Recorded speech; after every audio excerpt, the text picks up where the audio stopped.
Let's say you woke up this morning and you had $107,000 in your bank account that you didn't have yesterday, and you decide you need to go buy yourself a compact luxury crossover. There's plenty of options from Germany, but there's only one vehicle on the market that has a supercharged V8. This, my friends, is the 2024 Jaguar F-Pace SVR. We're going to be going over why you might want to be considering this one if you've got some money to burn. Now, James just featured the F-Pace not too long ago, and you can check that video out up in the top right corner by clicking on the I button. But we do invite you to subscribe to the channel and leave a comment below if this is a vehicle that you're interested in. Don't forget to like and share the video as well. Let's talk about the Jaguar F-Pace. Now, there's a lot to go on when it comes to this vehicle. We're just going to talk really about what makes this version so unique. Now, I say there's only one vehicle with a supercharged V8. Technically, there's two, because Land Rover, as the Range Rover Velar, also has the same engine with essentially the same configuration. It's based on the same platform, but you're getting a slightly different vehicle experience versus the Jaguar, which is definitely a lot more performance oriented. Under the hood, we have that 5-liter supercharged V8 engine producing 542 horsepower, 502 pound-feet of torque. We also use the legendary ZF 8-speed 8 HP transmission, one of the best automatic transmissions money can buy. So yes, this is about $107,000 configured and just under $100,000 if you're in the US, and you do get quite a bit for it. It's not the most loaded. I mean, there's a couple options you could have added onto this, like the head-up display, but you don't have all the features you would get in, say, a BMW X3 or a Mercedes AMG GLC. However, you get the engine, because all the other competition is either inline sixes or V6s, or with the Mercedes that's going to be coming out, it's going to be a plug-in hybrid inline 4, at least that's what they have right now. Closest thing you can get in terms of overall performance would be something like the Alfa Romeo Stelvio Quadrifoglio that uses a V6 engine, pretty much a V8 out of a Ferrari with 2 cylinders lobbed off of it. But still, I mean, there's something about the grunt of a V8, and especially a supercharged V8. So I'm pretty safe in saying that this is the only V8 offered in this segment in Canada, and really it's one of the few V8s left on the market. There aren't too many of them, and really they never put a lot of V8s in smaller SUVs. I can't think of too many that would have come with a V8 engine. So you're going to be buying it for the sound, you're going to be buying it for the performance, which is why we're going to hit the road in it now. I want you to experience this car the same way that I've experienced it all week, which is pretty much pedal to the metal. All right, we're on the road now with the Jaguar F-Pace SVR. Oh, buddy, this has been a fun week. Let's talk quickly about fuel efficiency, because nobody really cares, but we did do some testing. It wasn't quite as conclusive as we would normally do, and I'll explain why in a second, but we completed our 100-kilometer test loop in 11.3 liters per 100 kilometers, US miles per gallon below, as always.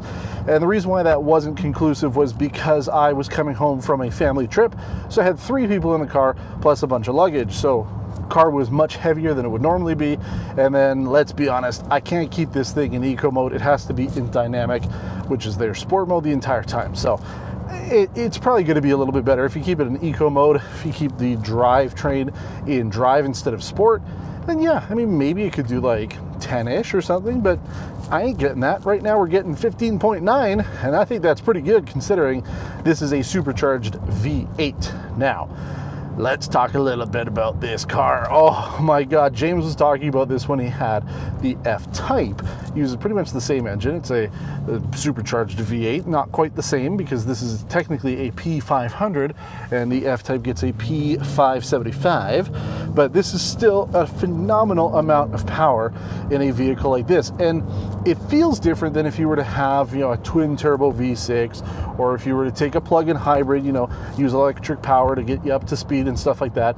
This is really just raw supercharged power, and there's really nothing quite like it, which is why I really love driving this car, and why I really think you should consider one if you've got the money, right? Because the BMW X3 M competition like starts at $100,000 Canadian, so you're not paying a ton more. And then, you know, if you were to option it kind of similar to this, you're paying about the same price. But, you know, that's like an inline 6. This is a V8. And yeah, you're going to spend a lot of money on gas, but it is well worth it for the sound that you get out of this exhaust. Nothing quite matches it. Nothing quite sounds like the grunt that you get out of a V8. I love it. Plus, you can open up the exhaust valves with a button to give you a little bit more grunt. Car starts up normally, but if you push the power button and switch over to dynamic and turn that on, it sounds a little bit nicer when you start it up on cold. But this car just sounds so good. And it's one of the few times so far, you know, since filming here, that I'm gonna have to go way outside of town to be able to film this, because I cannot drive this car in the city and not expect to get pulled over, because it's very loud, it's very quick, and you really do get up to speed too fast. So, you know, for me to be able to fully show you how this vehicle works, we're gonna be doing it just a little bit outside of town here. And I wanna take it from a dig. We're gonna do a little bit of a brake launch. Oh. 100. Like, yeah, that was what, maybe 5 seconds, 4.7 maybe. Yeah, I might go through Final Cut and see time codes and try to line it up, but yeah, I wasn't really launching it the way that I should have. It was still pretty quick. It's the sound though. The sound is so good, because yeah, you could get faster times with electrification, but you don't really want that. You want the sound. And I'm just going to go into quiet mode for a second here. I'll let you listen to the exhaust, because I hope you can hear it through the microphones on this car, because chef's kiss. Oh.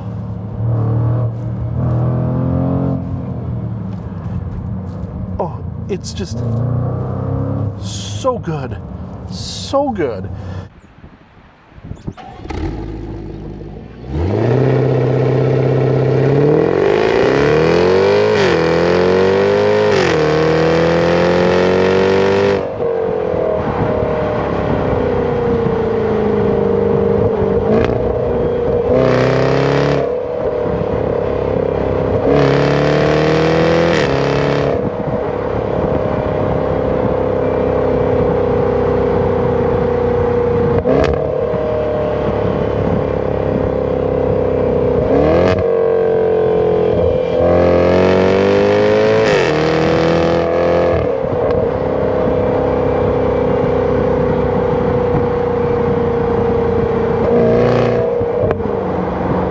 Yeah, I mean, yeah, we're gonna have fun, because next week I've got the same Jaguar F-Type that James had. It's a convertible though. It's just gonna be a lot colder here than I was expecting it to be, so I'm not gonna have as much fun with it. But yeah, I mean, if you need something practical, get your family back and forth to school, work, and groceries and all that, this is a great car to be able to do it in, because you could put it into eco mode. I'm not recommending that you put it into eco mode, but the option is there. So if you actually do want to save a little bit of money on fuel and things like that, you could. I just don't know why you'd want to. Oh, yes, it's so good. I absolutely love it. Oh, I've been having fun all week. That's pretty much all I've been doing, is just ripping it around in full sport mode. I don't even use the flappy pedals too much. I could. You know, when you're in sport mode, you can put the flappy pedals down. Sounds good. You shift down.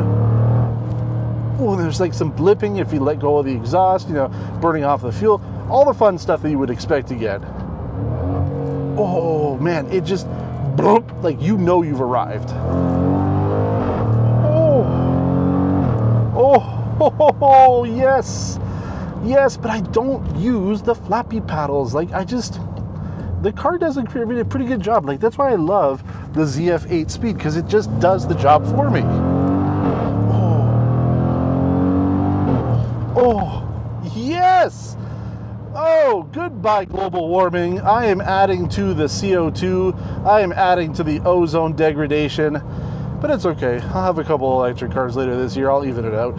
All works out in the end. I love it. So yes, if you are in the market for a vehicle at this price point, Mercedes, BMW, Audi, you know, any of those options, they're pretty safe. But if you want something that will stand out, that has just a little extra oomph and just doesn't make any sense whatsoever, get this one. Go and buy yourself a Jaguar, because you will not regret it.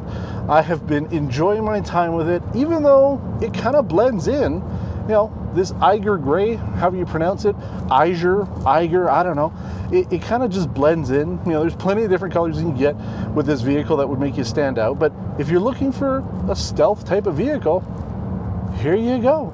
I love it.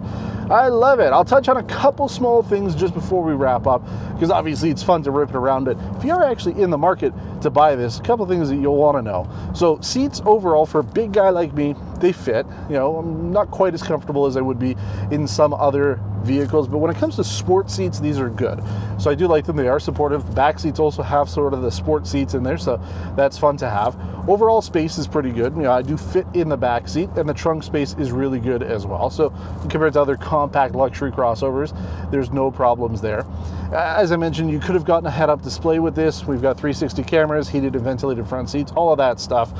Just dual zone climate control, but you do have heated and ventilated front seats, heated steering wheel. Like, most of the safety stuff is there. Most of the enhanced luxury stuff is there, like that. Adaptive cruise control and all that. There's nothing really missing. I mean, a couple things I noted.